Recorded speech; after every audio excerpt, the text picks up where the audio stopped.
Uh, Considering that it was recommended that jet grouting during the time after the committee hearing here last year. So the effect on the surrounding, especially on the source of water, it was affected because I have some relatives near in the area that during the operation of extraction of the soft materials down siguro sa piers. So though yung amoy ng mga deep well nila, yung mga deep well nila parang mabaho. After that, after the jet grouting was finished, no more water in the deep well. So that is the effect in the surroundings of that area. So I hope the contractor and the public works can make an explanation to that residents in the area. Anybody can respond to that.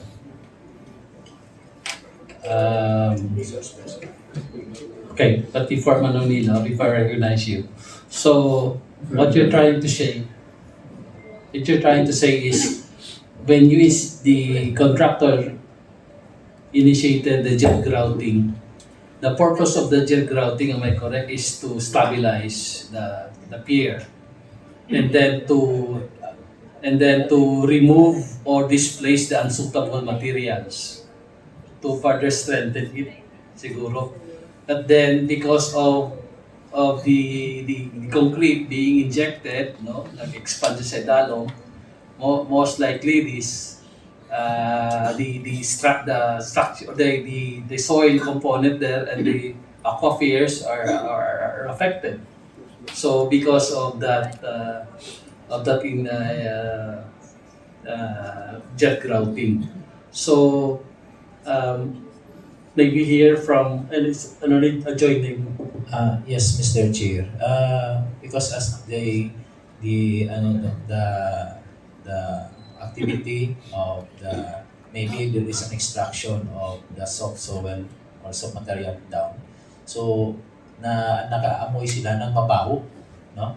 And then after that, there is though para may siguro nag-operate na yung jet grouting. After the jet grouting, nawala na yung tubig. So maybe can our resource person Yes, Engineer can explain Jardeleza. that.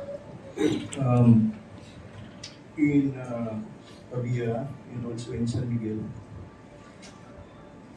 we have data on drilling that from the surface down to 10 meters is a water body that is the unconfined aquifer. Mm.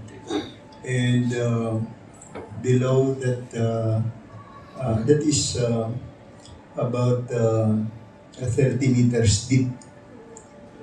And then after that, there is an impervious layer plate that prevents the water from the unconfined aquifer to buran. That separates the confined and unconfined aquifer, 10 meters deep. And in our dialect, sa dalong may labnang pa or labnoy. And about 50 meters, that is now confined aquifer. That is still a water body of the aquifer. Now, if you introduce something, inject something, the aquifer will be contaminated. That's why to do that, you should first get the permit from the ENR for the possible contamination and disturbance of the aquifer, because that is a water body, and at the same time, it has what do we call the groundwater velocity or flow. You know, the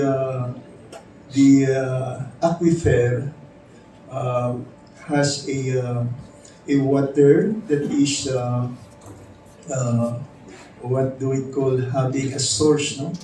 And it has a certain equilibrium in its state.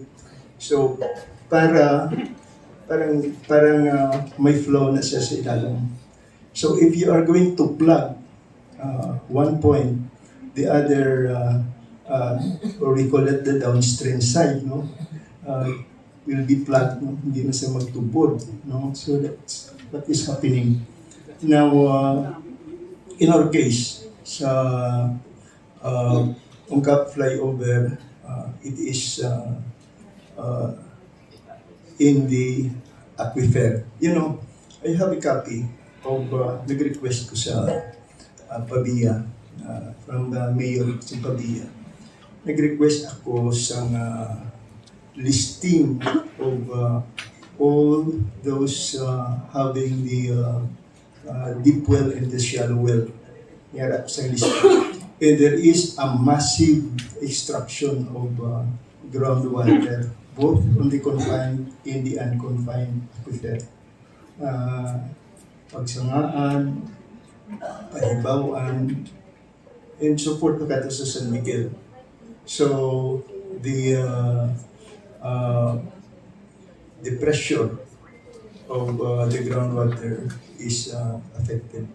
So thank you very much.